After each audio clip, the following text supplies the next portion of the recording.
It's a really snowy Sunday morning.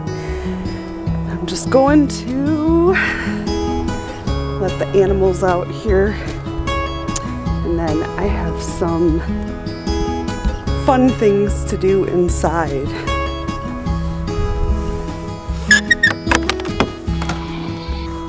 Hi, pretty girl. Are you hungry? Well, good morning. Good morning. You guys are big goats. Hi. Little snorty. Yeah, you're hungry. Time for breakfast.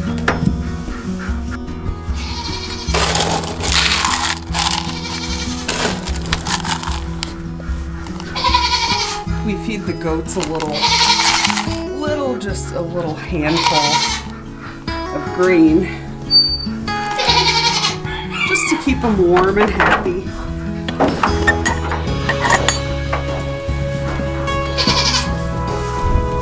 Here you go, girls. They get pretty excited about that. But what they mostly eat is hay, and their hay feeder is empty, so we've got to get more. Our goats really don't go through much hay at all. These square hay bales are 60 pounds, give or take, and it takes the two of them probably better than a week to go through one. So these 25 or so hay bales will last them all winter long. They eat one section like this per day, I would say.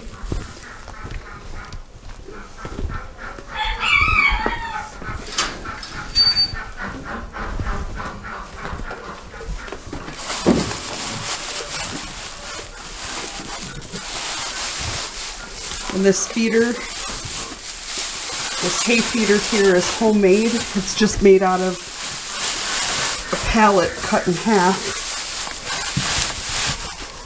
and it's actually, it was a free pallet, and it works just fine. Right, Dolly? There you go, girlfriend. And see, they've finished their grain already. We've also got free choice minerals for them and baking soda in case they get a tummy ache. And then they've got their heated water bucket.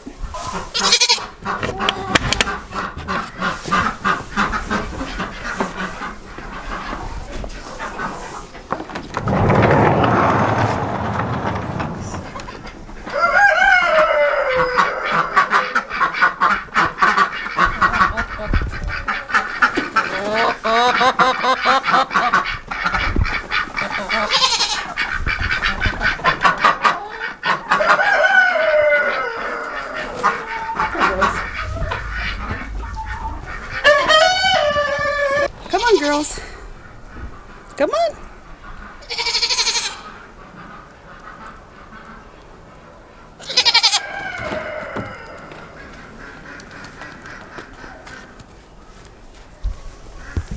All right, let's go.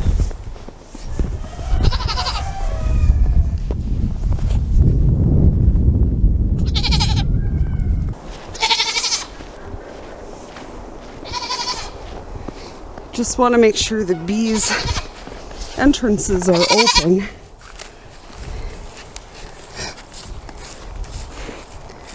Just so that they can get in and out.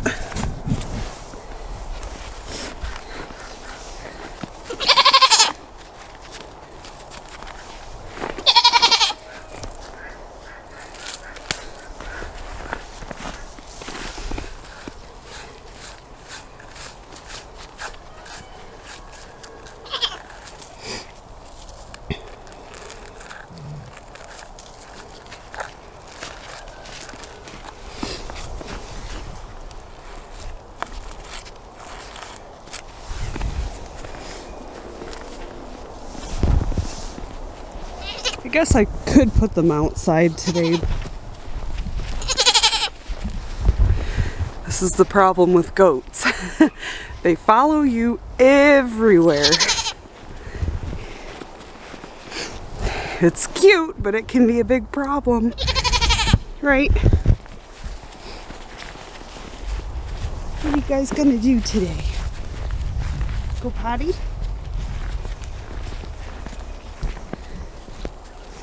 Ouch.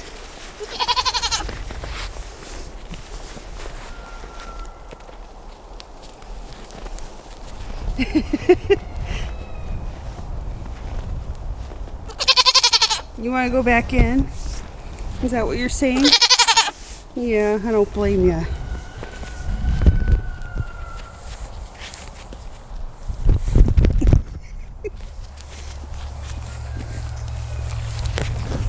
All right, let's go back into the cozy barn.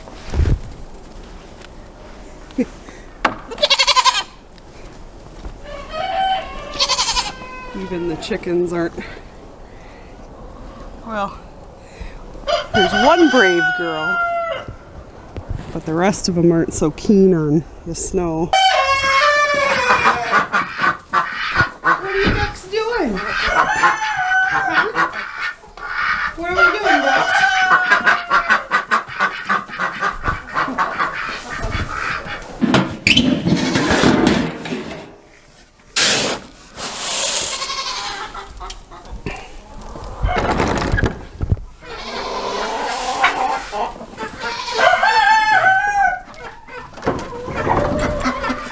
Oh dear. So that's where you've been laying eggs? No. That's not where we're not going to put our eggs there. Dagnabbit, I was wondering where all the duck eggs were off to. Find eggs everywhere.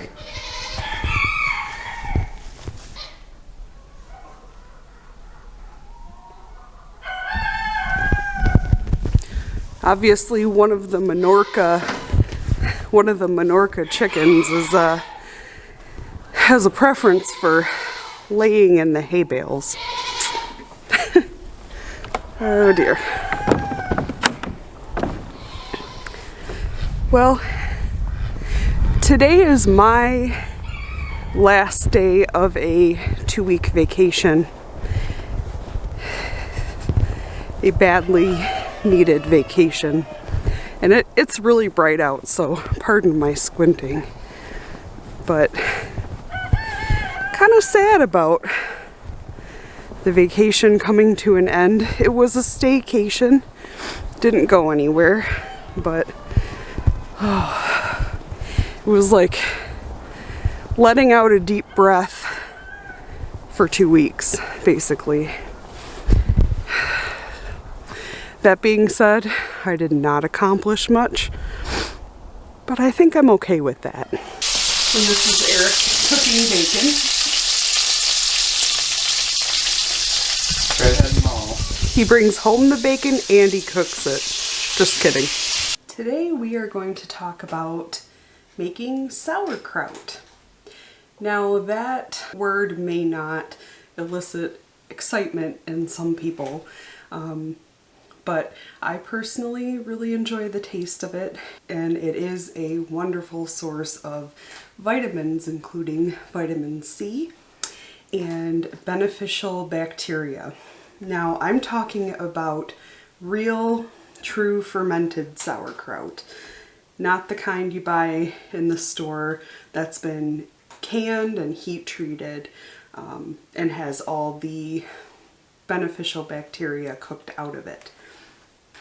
Sauerkraut is actually very easy to make, and it makes a wonderful little side dish or garnish to a lot of foods. I tried to look up the history of sauerkraut. There's a little bit of debate about it. When you hear sauerkraut, you often think of German food, but I read somewhere that it goes actually back to China, maybe even before that. Lacto-fermentation is a really handy thing, especially for making vitamins that our bodies can't make ourselves. Especially important during winter and in the past in situations like long sea voyages where they could not get vitamin C and the sailors would be prone to getting scurvy. So there is some evidence that they actually ate some sauerkraut and that kept them healthy. Sauerkraut keeps very, very well once you've made it. This jar is actually about 13 months old and it still tastes really good. I just had some. The juice is fantastic. So it keeps for a long, long time in the fridge. So we make a batch a year and that usually lasts us. There's a lot of different flavor combinations that you can make with sauerkraut. I like to do the standard just plain, but I'm gonna try something new today also. Okay, so let's get started. What do we need for sauerkraut? Pretty easy. Cabbage. This is a head of cabbage and salt. Two basic things, cabbage and salt. Now this is coarse kosher salt. You can use other types of salt, but you do not want your salt to be iodized. Iodine in the salt will kill the beneficial lactobacillus bacteria, and we don't want that. We need those little guys to ferment the cabbage and produce all the good nutrients that we want to eat. So our first steps is to wash the cabbage. We want to peel off a few of the outer leaves, and we are going to actually save these, and I'll show you why.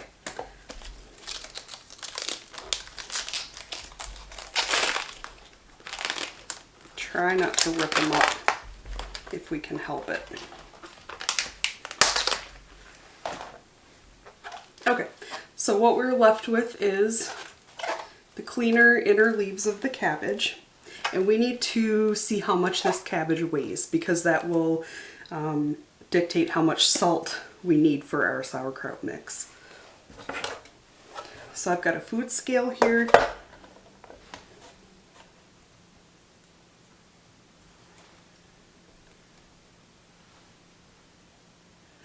And my cabbage is 4 pounds, 9 ounces. So generally you want to use between half and 1 tablespoon of salt per cabbage. I like to go with about 0.6, 0.7. Here's a tip, don't weigh your cabbage before you cut it up. I have to core this.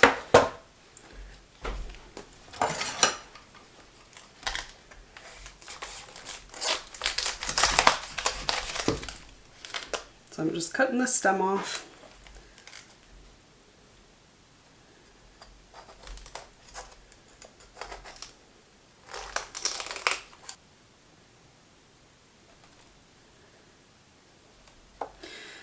Okay, so 4 pounds, 6 ounces is what this weighs. So I'm gonna round up to 3 tablespoons of salt. Okay, so our next step is to grate up this cabbage. You can slice it, you can use a mandolin if you have one. I'm just gonna cut thin strips, less than 1/4 inch. And be prepared to get cabbage shreds all over your kitchen. Okay, now this is getting a little unwieldy, so I'm gonna cut it in half.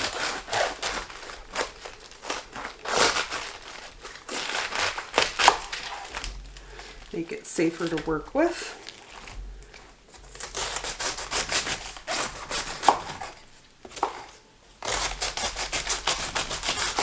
So now that we've got our cabbage shredded up, I'm going to add the coarse kosher salt.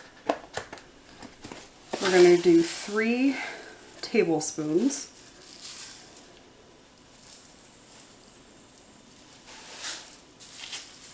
More or less.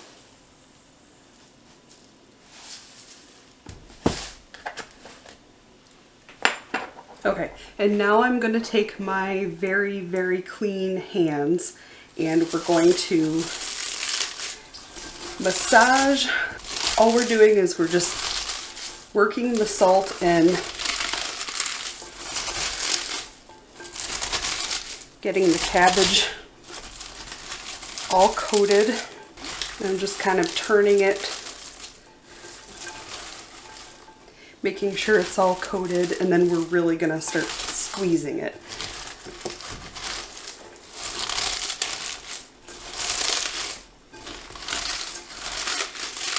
Now, right now, it's crunchy, you know, basically crunchy raw cabbage. And yes, this is messy. Okay, so now that I've got it all coated, I'm just squeezing, kneading, almost like you're kneading bread dough. Try and keep most of it in the bowl. I can never do it. If you find any big pieces, just go ahead and break them up a little bit. Got part of the core that didn't get cut up too well. That's okay. Okay, so it's been a couple minutes. This is starting to wilt.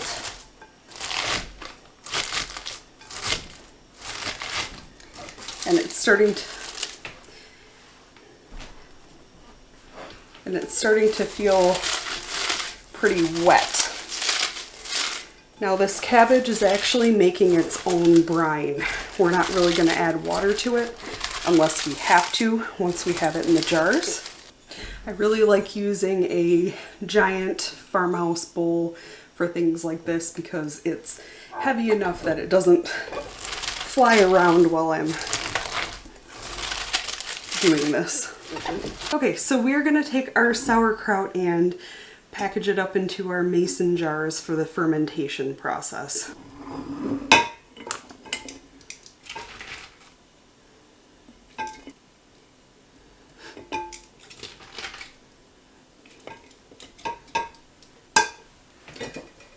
Have you ever wondered what a sauerkraut tamper is?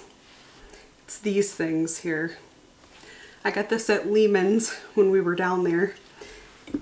And basically it is just what it sounds like. You use it to press down.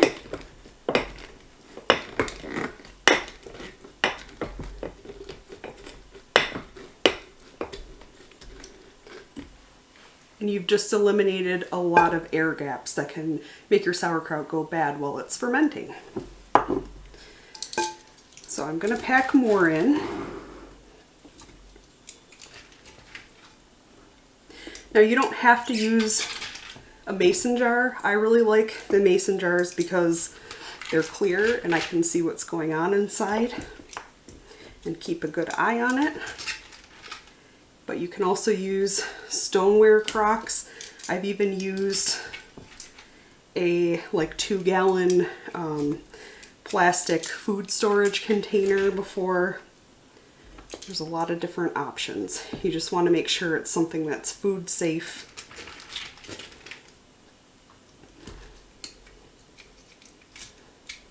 So we're going to mash this down again.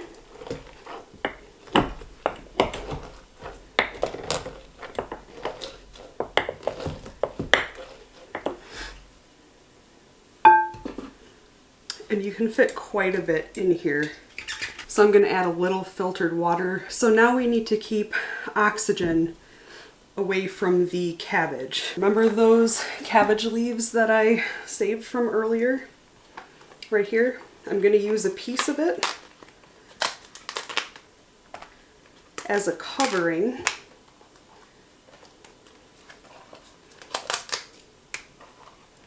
Just kind of break it down a little bit. So I'm going to press this in here.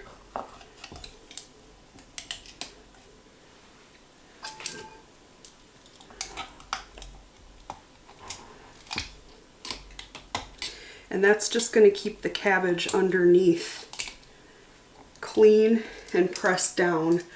And we're not going to eat that cabbage leaf that we set on top. That's going to get thrown away. Okay, now you need to cover this jar. Couple different options. Because it has to breathe, you can use a fermentation lid. Mine are the kind that have the little valve with the holes in it. This is made by Ball. There's several different kinds and brands that you can get. They're all pretty good. If you don't have these, don't want to buy these, you can do something as simple as a kitchen towel, clean kitchen towel with a rubber band. Or you can take some cheesecloth and just a canning ring like that and seal it down. And that'll be good for the fermentation process. It does need to breathe, so you just need something that can let some gases come and go. But because I have these, I'm going to use them. You can also get these pickling springs. These just go in here like this. The lid sits on top, keeps things down. There's really many different options. If your container is big enough, you can even set a small plate down into it and put, you know, a jar of water on top. They make glass fermenting weights. These aren't quite big enough for the wide mouth jars, but you could, if you were using a pint jar or something that had a regular mouth on it, you could set these down in there. But I'm using a cabbage leaf and a fermentation lid. Now I'm going to let this sit out in my kitchen in a corner where it's not disturbed for anywhere from a week to 2 weeks is where I've found the best taste to be. You kind of do it to taste. It'll get increasingly sour and more bubbly. If you like things a little tartar, you can even let it go for longer. But I've found, depending on the temperature in our house, how much we have the wood stove going, anywhere from 1 to 2 weeks is adequate. After that point in time, I take this and I put a regular lid on it, so something that doesn't have the gasket, and I keep it in the refrigerator. Sometimes if I'm doing this in a very large container, I will, before I refrigerate it, I will break it up into pint-sized mason jars and keep them in the back of the fridge, and then, you know, just open one at a time as we go through it. But this half gallon should probably last Eric and I a full year. So this is just plain sauerkraut. I'm actually going to try a new flavor today. I have some sauerkraut left in this bowl, so I'm going to take a quart jar and use the rest of this, and we're going to make a variation that calls for some shredded carrot and also some fennel seed. So it sounded good. We'll see how it turns out. So I'm just gonna simply grate the carrot into the bowl. Okay, and now I'm gonna take a tablespoon of the fennel seed.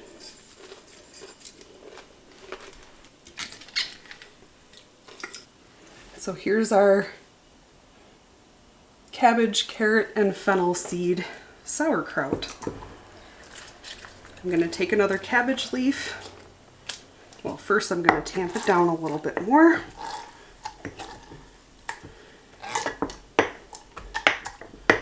Okay. I'm going to press this cabbage leaf in here. And again, this just seals it up,